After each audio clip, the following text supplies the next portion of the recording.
Paul again, when I talk about corruption, doesn't mean that, Paul is in the Western world, the Western world is not corrupt. Yeah, it is corrupt. There is some element of corruption in the Western world, but it's not it's not rampant like our little countries or countries that Africa, where some people become so corrupt that it become the norm of the day. It become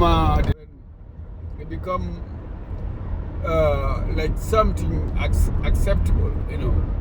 Because if you look at Gambia, that little land, all the money we've been accumulating, or the money has been given to us, up to now we cannot develop that country. So what else is holding us back other than corruption? By now every street in Banjul, not from Banjul up to Brikama, should have been paved.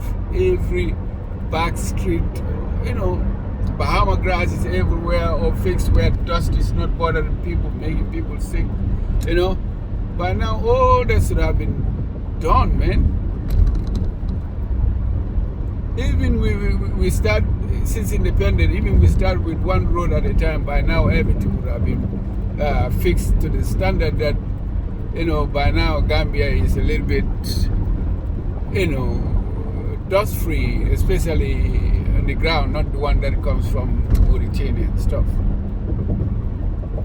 When I talk about corruption, the reason why I talk about corruption is the cause of a lot of mayhem, or a lot of stuff that are happening in African countries, Gambia, especially in our little country.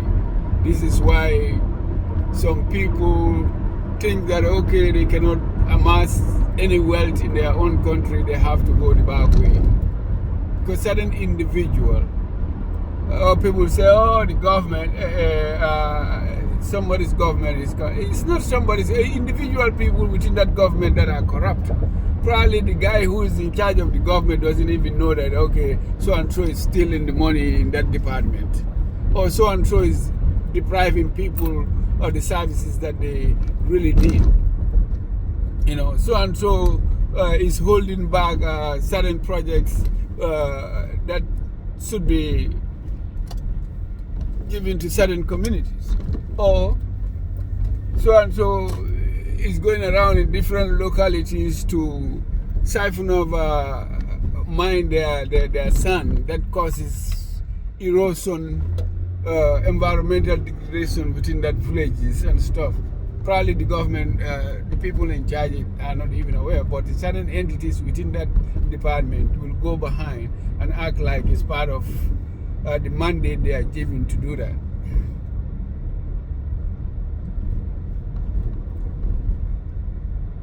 The corruption kills. I've seen what corruption has done in my own village, Farawa Banta. Just certain individual accepting money from certain entities and then give them permission to go and dig the sand in our little village, where that costs, till we have people who lost their life in that because they are against it. Or they will say it's the government. So-and-so government. No, it's not Adama Barrow's government. It's the people who were in charge of corrupting people that caused that. Probably that person up there doesn't even know that you are planning to do that. That's why I say anything you plan is already within your grip. All you have to do is just collapse it. God give you that permission to have an independent mind to collapse whatever you want to think about. And you act like, okay, it's a new idea, or you already is. The universe has infinite potential. You just choose to collapse corruption. So what this corruption, what it does, it destroys you yourself, because it's demonic energy that is causing you to be corrupt. That demonic energy, what it does, you concentrate on amassing wealth. What it does, eventually your energy is siphoned through that corruption. That's what it is. Your energy is siphoned, because all you think about is how to amass wealth. That's a low vibrational thinking. You know, the only thing people think about is how to amass wealth. It's a low vibrational entity, demonic energy that is permeating this realm, that is causing mayhem around the world. So I'm here to stamp out that corruption in the Gambia. I don't care. I'm going to be talking about corruption because I've seen what corruption have gone. I remember when I was young, you cannot even acquire a birth certificate. You have to go to one central office in Banjul to acquire birth. And when you go there, they will demonize your parents. Oh, they bought an Casamas,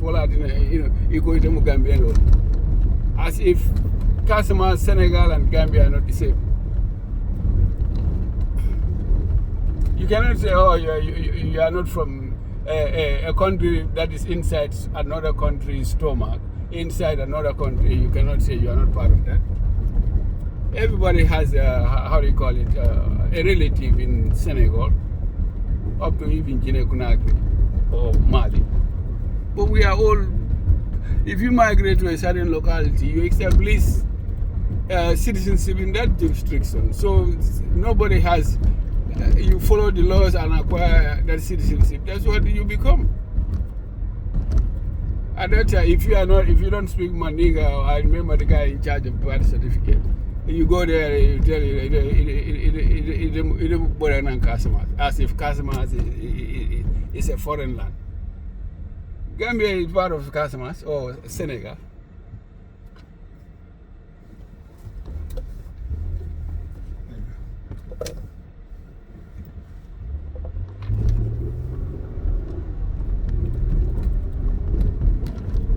Yeah, so anyway, that's what I'm going to do. Corruption kills. And that's what is holding us back. You know,